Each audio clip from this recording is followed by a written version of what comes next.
আপনি কি জানেন আমেরিকার ঠিক পাশেই এমন একটি দেশ আছে যারা গত ৬৫ বছর ধরে পৃথিবীর সবচেয়ে বড় জেলখানায় বন্দী?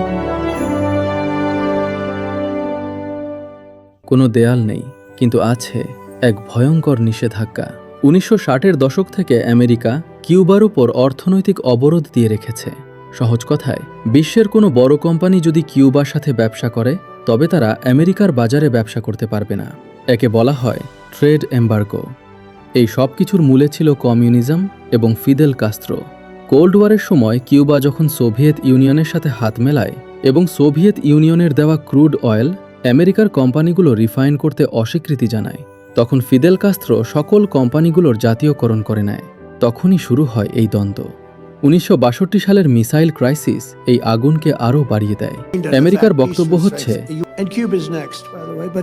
এই সরকার রাশিয়া, চীন, ইরান, হামাস ও হিজবুল্লাহের মতো দেশ ও গ্রুপকে সমর্থন করে, তাই কিউবাকে চাপে রেখে রেজিম চেঞ্জ করতে চায় তারা। এর ফলে কিউবার সাধারণ মানুষের অবস্থা এখন করুণ। রাস্তায় এখনও সেই ১৯৫০-এর দশকের পুরনো গাড়ি, ইন্টারনেটের অভাব আর ওষুধের তীব্র সংকট। জীবন রক্ষাকারী খাবার আমদানি করতেও দেশটিকে হিমশিম খেতে হয়। কিউবা এখন তাদের ইতিহাসের সবচেয়ে ভয়াবহ বিদ্যুৎ ও জ্বালানি সংকটের মধ্য দিয়ে যাচ্ছে। ঘণ্টার পর ঘণ্টা ব্ল্যাকআউট, ওষুধের হাহাকার এবং মুদ্রাস্ফীতি দেশটিকে দেউলিয়া হওয়ার পথে ঠেলে দিচ্ছে। কিউবা পুরোপুরি তেলের উপর নির্ভরশীল। এখানে বিদ্যুৎ উৎপাদনের ৮৩% আসে তেল থেকে, কিন্তু নিজেরা উৎপাদন করতে পারে মাত্র ৪০%।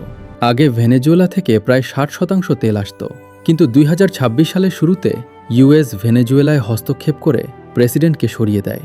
ফলে ভেনেজুয়েলার তেল সাপ্লাই একদম বন্ধ হয়ে যায়।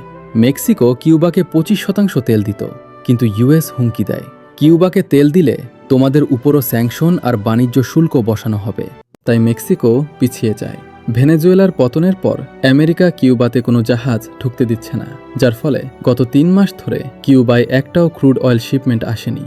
রাশিয়া ও মেক্সিকো হাসপাতাল ও জরুরি সেবার জন্য তেল পাঠালেও সেগুলোকেও আটকে দিচ্ছে আমেরিকা, যার ফলে কিউবার হাসপাতাল, আইসিইউতে রাখা রোগীও মারা যেতে শুরু করেছে।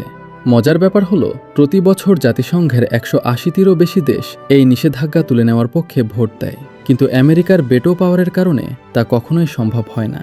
রাজনীতির এই লড়াইয়ে কি সাধারণ মানুষের বলি হওয়া ঠিক? আপনার মতামত কমেন্টে জানান। আর এমন আরও ইন্টারেস্টিং সব তথ্য পেতে সাবস্ক্রাইব করে সাথেই থাকুন।